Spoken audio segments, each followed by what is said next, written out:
Sorry for delay. Hello, everyone.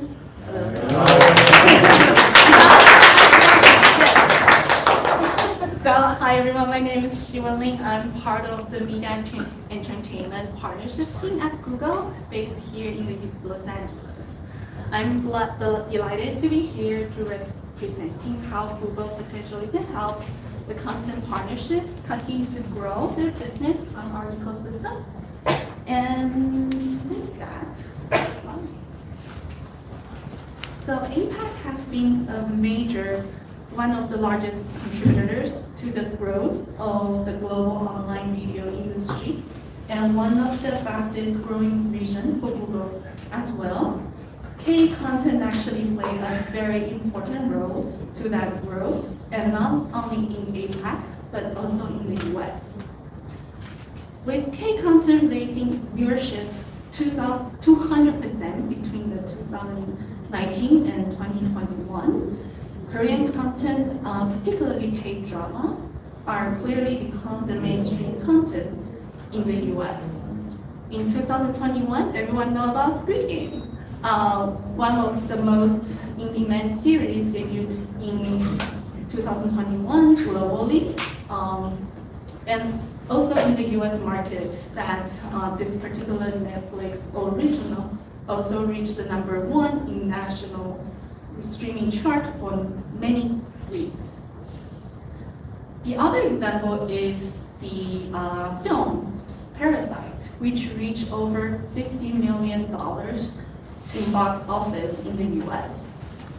It's no wonder why major streaming services are tapping into their investment in Korean production content. So streaming is the major mainstream now. The direct-to-consumer business continued to grow from strength to strength in the US.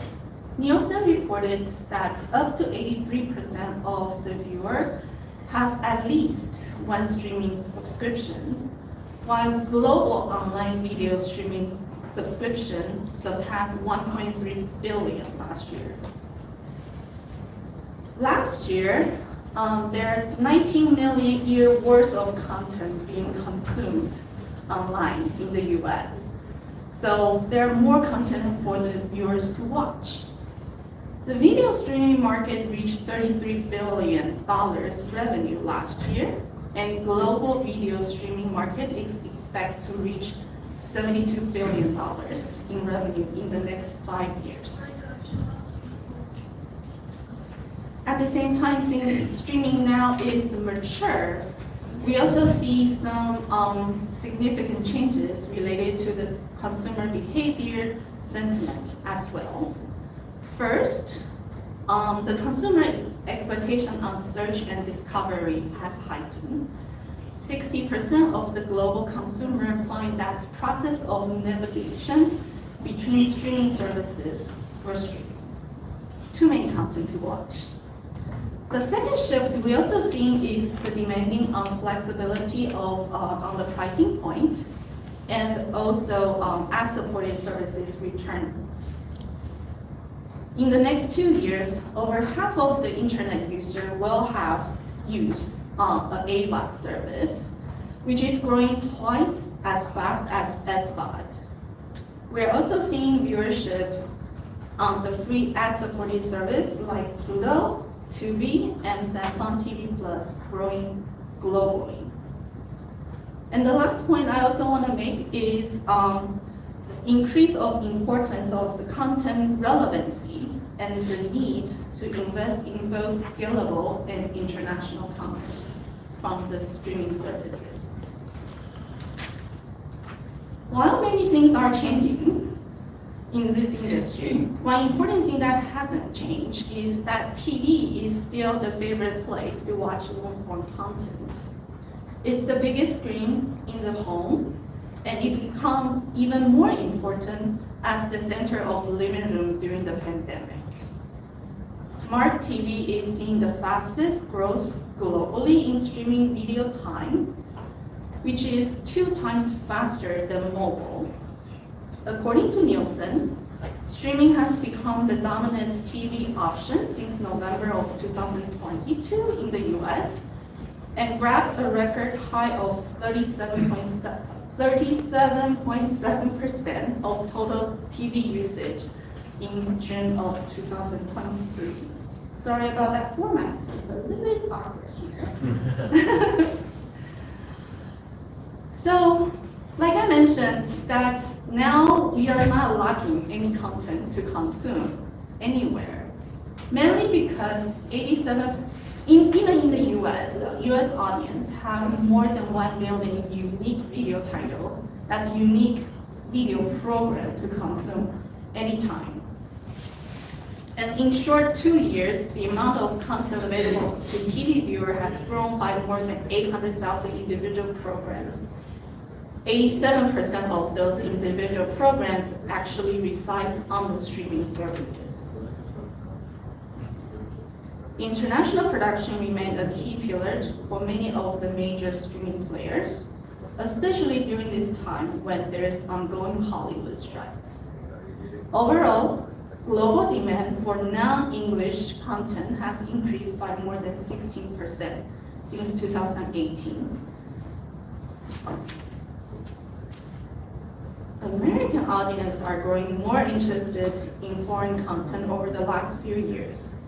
The trend has been fueled in large part by the streaming platform that offer a wide selection of foreign language content, catering to diverse audience of viewers with different cultural background and interest. Streaming platforms have been investing heavily in global content production and licensing, which creates highly praised hit shows such as Money Heist, Squid Game, and Dark are few examples. Although Netflix and Amazon are taking the lead when it comes to non-English content, other platforms are trying to catch up as well. According to the Wall Street Journal, Disney announced that it will be spending up to $9 billion per year in worldwide content for Disney Plus by 2023.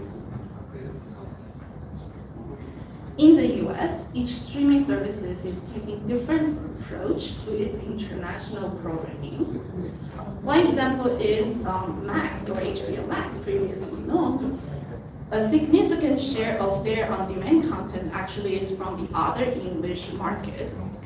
Hulu, on the other side, actually are building out their animation offering.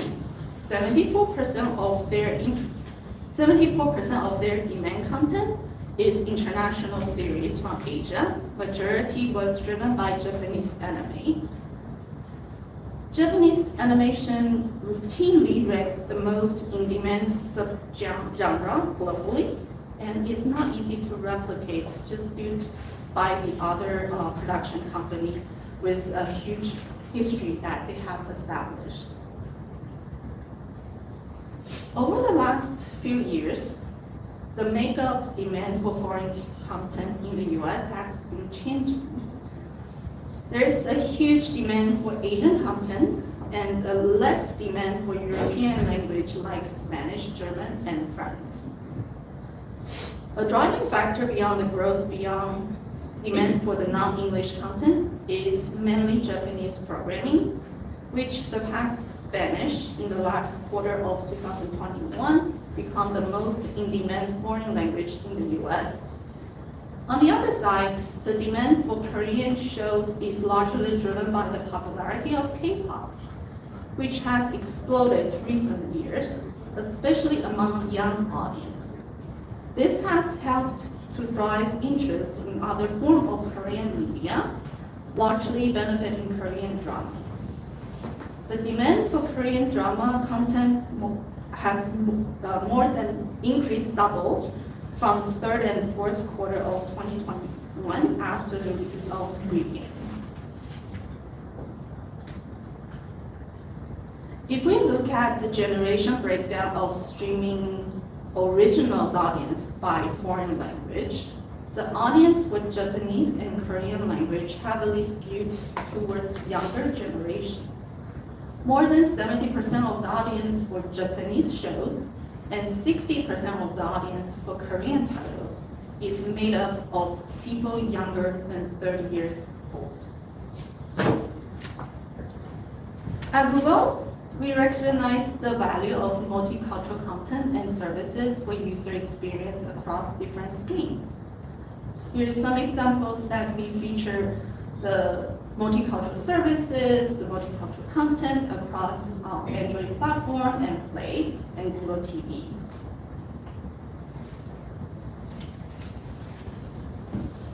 Google is helping to reach billions of global viewers across our Android ecosystem who is looking for consume content on various devices. Whether it's mobile or tablet, foldable or cars, Google is investing in providing consumers with the opportunity to access and consume content on the device of their choice. Search and Assistant continue to elevate and help users to find and consume the content they are looking for, whether it's on your own and operated services or through third-party services. Google Play allows you to reach users looking to find and consume entertainment on over 3 billion Android devices across 190 countries.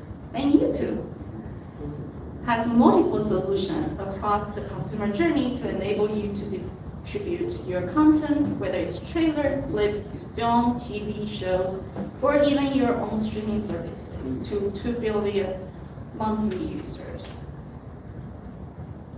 When you think about how to engage the consumer and ultimately get them to react, we need to be in the right moment, at the right time, with the right message.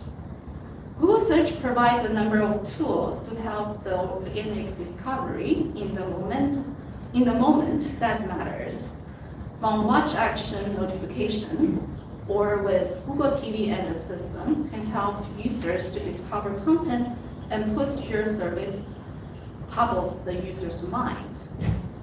YouTube also allows you to build community around your content with both pay and organic strategy working together to engage the user around tempo event or content promotions.